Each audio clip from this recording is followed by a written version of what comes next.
पंकज आर्य, कार्यकारी संचालक कार्यवीर दल उत्तर प्रदेश। आज एक ऐसी वीरांगना जिसे भारत का बच्चा बच्चा तक जानता है, सुभद्रा कुमारी चौहान ने अपनी लेखनी को अमर कर लिया है कि बूंदे लेहर बोलों के मुँह हमने सुनी कहानी थी, खूब लड़ी मर्दानी वह तो झांसी वाली रानी थी, चमक उठी सन 57 में वह तलवार पुरानी थी, बूढ़े भारत में भी फिर से आई नई जवानी थी, खूब लड़ी मर्दानी वह तो झांसी वाली रानी थी। इनके त्याग, इनकी धैर्य, इनकी पराक्रम, इनकी युद्ध नीति कुशलता, एक महिला होकर के जिसे कहा जाता था अबला जीवन हाय तुम्हारी यही कहानी, और आंचल में है दूध और आंखों में है पानी, उसको उन्होंने अबला को सबला करके दिखा दिया है। एक भारतवर्ष के हर युवा युवती और हर वृद्ध से लेकर के एक छोटे बच्चे तक किसको प्रेरणा झांसी की रानी के जीवन से न मिलेगी। आज उनके इस बलिदान दिवस पर हम पूरे देशवासी एक प्रेरणा, एक संकल्प दिवस के रूप में इनके मना रहे हैं और इनसे प्रेरणा लेकर के अपने जीवन में भी उनके उन धैर्य को, पराक्रम को, उनकी वीरता को, उनके राष्ट्र प्रेम को अपने जीवन में उतारे। झांसी की रानी का जन्म उत्तर प्रदेश राज्य के बनारस नगर में सन 1828 ईस्वी को हुआ था। आपके पिता का नाम मोरोपंत तथा माता का नाम भागीरथी बाई था। आप जिस समय पर बाजीराव पेशवा महाराष्ट्र से चलकर के बिठूर में आ गए थे, उसी समय आपके पिता वहाँ बनारस से बिठूर आ गए थे अपनी इस पुत्री को लेकर के। 4 वर्ष की आयु में आपकी माता का देहावसान हो गया था और बिना माँ के रूप में इस देवी ने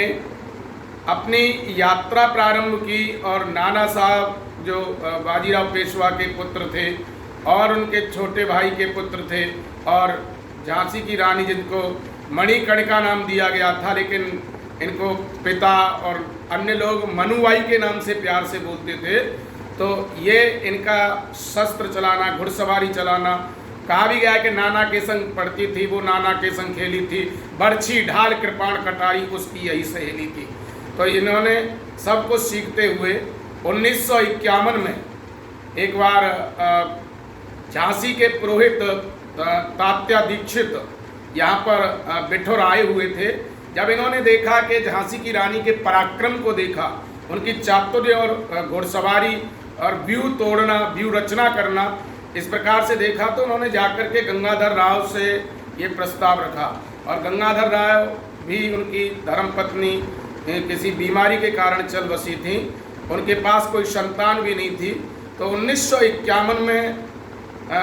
मनुबाई का विवाह गंगाधर राव झांसी के राजा के साथ हुआ और वहाँ जाकर के इनका नाम लक्ष्मीबाई और झांसी की रानी के नाम से यह विश्व प्रसिद्ध बनी। बंधुओं, न केवल गंगाधर राव कुछ दिन बाद अपने दाम्पत्य जीवन में बिता ही रहे थे, तो इनके एक पुत्र हुआ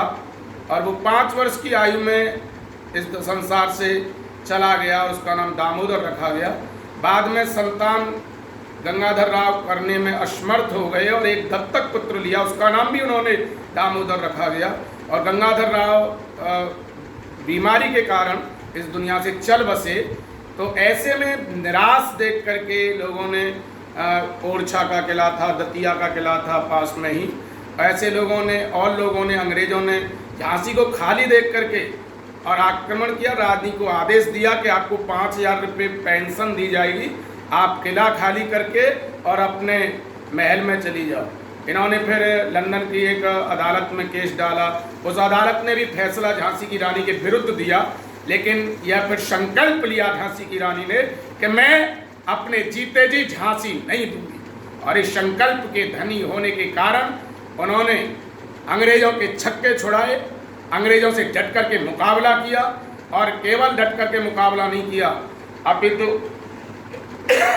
अनेक प्रकार से भारतवर्ष के, उत्तर भारत के आधे आधे राज्यों को, कानपुर से लेकर के दिल्ली और इधर साइड से, और यहाँ तक उन्होंने अंग्रेजों से अपने राष्ट्र को, अपने मुल्क को स्वतंत्र करा लिया। अंग्रेजों ने जब झांसी की रानी के बल और पराक्रम को देखा, जब झांसी की रानी की इस युद्ध नीति को देखा,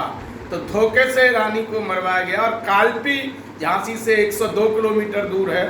और वहाँ पर इनका घोड़ा आकर के थक करके मर गया। दूसरा घोड़ा जो है कालपी से उन्होंने लिया, लेकिन वो नाला पार करना चाहती थी। लेफ्टिनेंट फिरोज नाम का एक व्यक्ति ने पीछे से धोखे से रानी को प्रहार किया, और दत्तक पुत्र जो दामोदर था उनकी पीठ पर बंधा हुआ था। और इनका ये कहना था अपने सैनिकों से कि मेरी लाश से कोई दुष्ट अंग्रेज टच न कर दे। तो इनका ग्वालियर राज्य में रात में इनका जब मृत्यु के बाद जब इनके अंत्येष्टि संस्कार किया गया, वहाँ एक चबूतरा बना दिया कि रानी की राख से भी कोई अंग्रेज न ये छेड़ पाए। बंधुओं, बहुत लंबी बात करना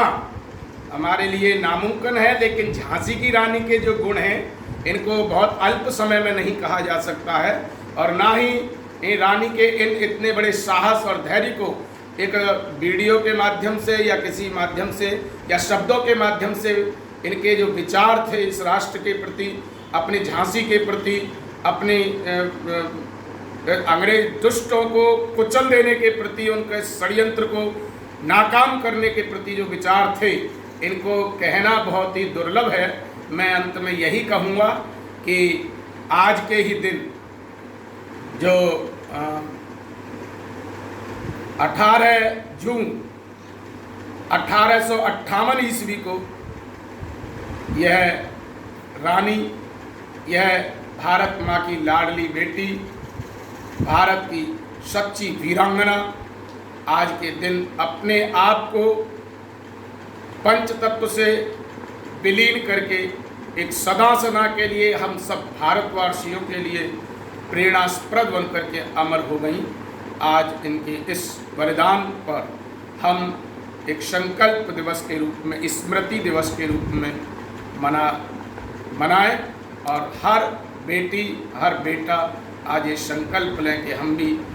झांसी की रानी, जैसे उसने अपनी अंतिम श्वास तक झांसी नहीं दी और न झांसी को परतंत्र होने दिया, तो इसी प्रकार से जब भारतवर्ष के बच्चा बच्चा